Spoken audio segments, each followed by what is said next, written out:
خو یو ملګري یو خبره وکړه چې د هغوی موږ سره دا مقابله کوي چې د هغوی خلک ډېر راټولېږي او زموږ خلک فرض کړه چې یو پروګرام یې لږ راټولېږي نو په دې ګیله ځکه مه کوئ چې هغوی له یو خو ټول ماشومان راځي او بل هغوی له چې کوم څه راځي که ما ته هم مقام له خو زم ورځم خو د شرم خبره ده ځکه نه ورځم که چېرې زما لیک والي وی نو دا یقین نه تا کوم چې 15 ورځې مخکې به هلته ما کټ اچولې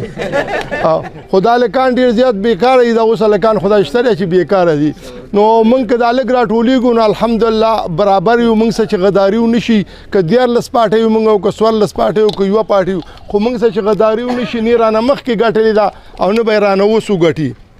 زما خو ته خو خپلو مشرانو طرفه زموږ پاټۍ کې دا هدایت شوی دی ټولو ته یې ویلي دي چې دغه ورځ نه چې څنګه د دوی د طرفه اډر یي د ایمل خان د طرفه او د نېشنل پاټۍ د طرفه چې کوم تاسو ته اډر و هغه به داسې منئ لکه اسکندر خان یا